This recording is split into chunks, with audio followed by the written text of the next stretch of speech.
And it's so hard to say goodbye to the 2021 season. That's right. What's going on, Jerome's? It is the most important season for Vikings fans. Cell phone, those are rare. Off season, draft season is coming up, and the Vikings are locked into the number 12 overall pick in the 2022 NFL draft after Sunday's action. So they find themselves in an interesting position. So, as we've said, this is a unique draft in that there could be 4, maybe even 5 quarterbacks taken in the first round, but I don't think one is going to go top 5. Unless one just completely destroys the draft process again, which is possible. Quarterback tax, guys rise up, but the Vikings are directly behind a very interesting bubble. So yeah, we'll get into it. Number 1, Jacksonville. Hey, Jacksonville ruins the Colts' playoff chances, a division rival, and they still get the number 1 overall pick because the Lions won. That's living good, man. But back-to-back number 1 overall picks. Can you get Trevor Lawrence some help? And by some help, I mean you're probably going to take Aiden Hutchinson or Thibodeau and put him with Josh Allen. Woo! Let's go, baby. Lions at 2. So they'll be in an interesting spot. So Thibodeau or Hutchinson, that makes sense. A premier edge rusher at this stage of the draft, you go for it. But I'm not sold on Jared Goff. I am sold on Amon-Ra St. Brown. He is an absolute stud. I think he's going to be a star in this league. But do you go quarterback this high? I don't know. Now, the Lions do have the Rams' first-round pick from the Stafford trade, so maybe they target a quarterback later and then just go Hutchinson or Thibodeau here. So, I don't know. 3, you got the Houston Texans. Now, if and when they trade Deshaun, is this where this run on quarterback start? Or are they sold on Davis Mills, who look pretty good? It sounds like they're going to hold on to David Culley. I don't know. Jets, Jets, Jets. So they have the 4 and 10 overall pick. Seattle fell on their ass. And from the Jamal Adams trade, they got 4 and 10. So get Rob Salah, some defensive pieces. And also, since you have extra picks, get Zach Wilson some help. 2. 5, Giants, a new beginning. Gettleman is retiring. Who knows if Joe Judge is going to be back. Daniel Jones, certainly not the guy. But, all right, so here's what we were yammering on about earlier. So the Vikings at number 12, from picks 5 to 11, every single team except for the Jets, you can make a plausible case that they should draft a quarterback. The Giants have 2 picks here. Carolina, the Sam Darnold experiment did not work out. The Cam Newton experiment definitely didn't turn out. Matt Ryan, he's another year older, not another year wiser. Denver, Drew Lock is not it. Teddy, always be my guy, except he's not it either. And then, Jets, obviously they're good with Zach Wilson. Washington, I like Heineke. I don't think he'll be the guy long term. So, couple things here. So that means that maybe the Vikings miss out on some of the top tier quarterbacks in this draft, which is fine, because if they keep Kirk Cousins, if Kellen Mond actually gets the time of day with the new coaching staff, I'm okay with that. That's whatever. But also, if there is a run on quarterback, say that 2, maybe even 3 QBs go in between picks 5 and 11, guess what? All the other non-QB talent gets pushed down.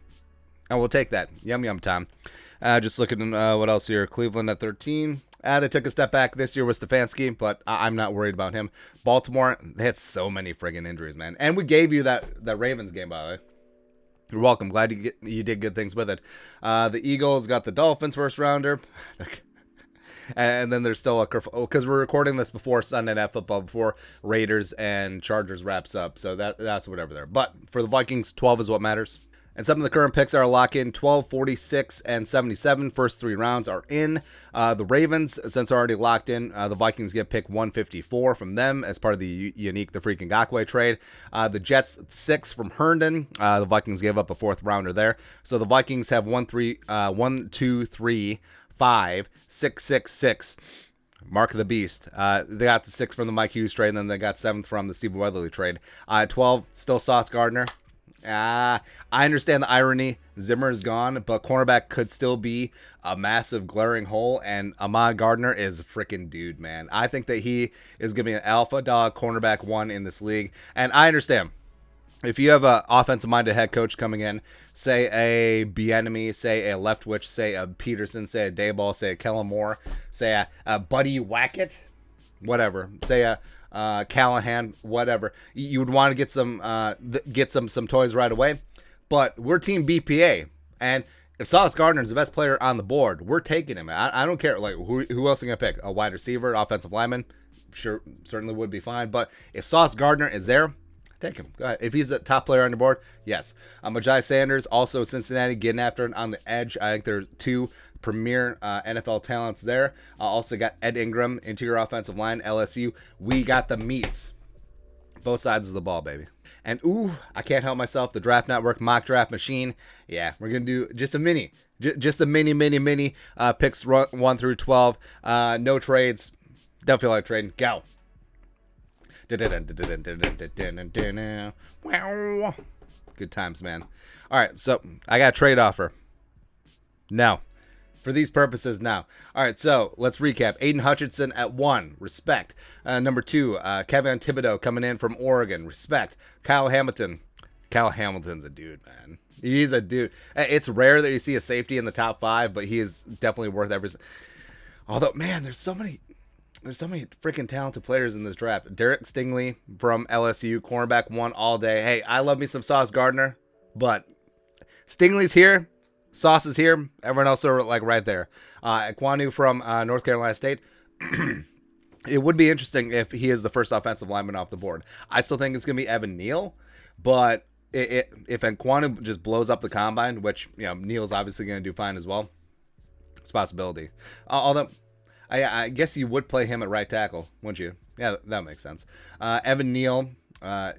All right, so Carolina's going to pick up Evan Neal, play him at left tackle, opposite Taylor Moton, row the boat.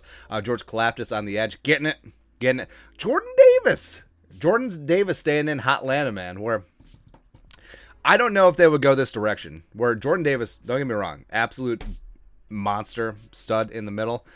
Sort of reminds me of a heavier Chris Jones, but you have your pick of the QBs here at 8. If you're Atlanta, and Arthur Smith, you could have taken a quarterback last year, but Kyle Pitts, respect. And I think that Kyle Pitts is going to be a Hall of Famer. But would you really pass on your quarterback again?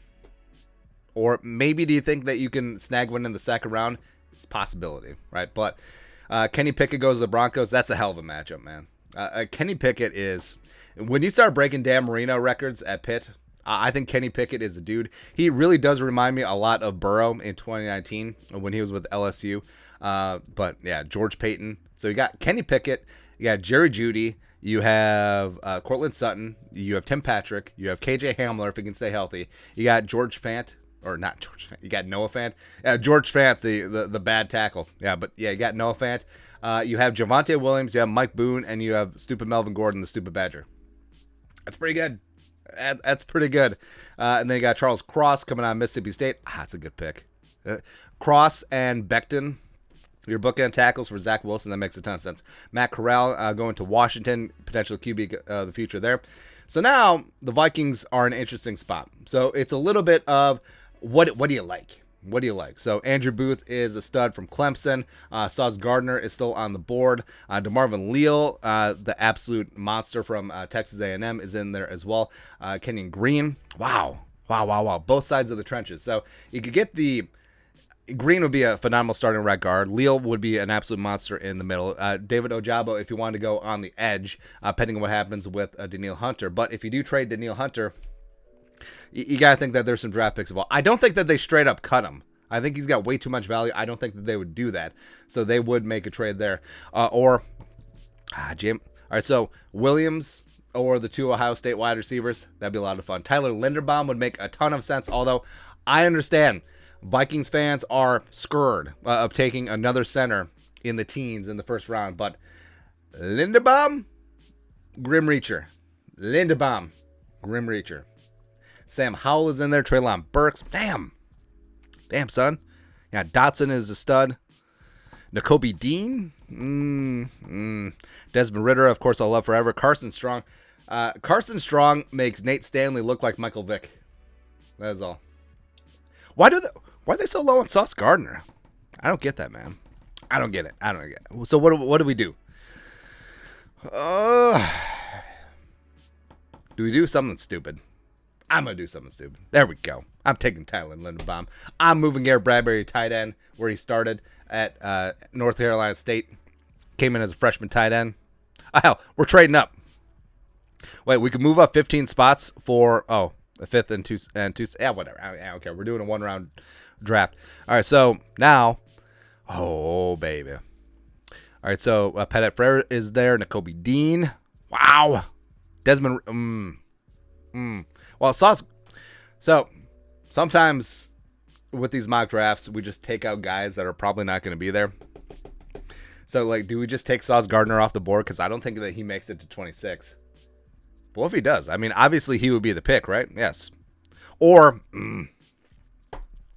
so new head coach, say he's an offensive-minded one. New GM, whether it's outside hire or a guy from promoted from within. Spielman paid Cousins. Spielman drafted Kellerman. And yeah, if they promote from within, maybe Stevenson had something to say about both those. Well, probably Mon, not so much the pro side, even though I'm sure he had an opinion. Do we go QB here? Desmond Ritter's been my guy. I loved him last year. Like, if you had told me that they could have taken Desmond Ridder last year if he declared in the Kellerman spot, I would have taken Ridder. But, Cincinnati was great this year. I mean, they made the playoff by the skin of their teeth.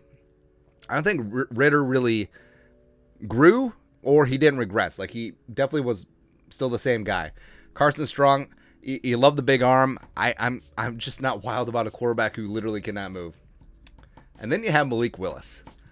Wow. Speaking of a toolsy player, I mean, Willis could be that guy. And yeah, coming out of Liberty's offense, question caliber competition at times, but he's just good. He's just good, man. Yeah, F it. Now, obviously the pick would have been Sauce Gardner, but I don't expect him to be on the board at that stage. So, recapping, here's the damage. Linderbaum. That's right. Linderbaum, right up in the center of the offense. Malik Willis. We should talk about Willis. So, in this stage, or in this scenario, let Cousins play out the final year of his contract, and they got Kellerman and Malik Willis. Open competition, no quarter. Just go, man. But that's it. Let's take a look at the Vikings draft pick. They picked 12. Let us know in the comment section below. Subscribe for daily Vikings takes. Want to support the work? Put a little something in the Venmo. But until next time, Skol, production value.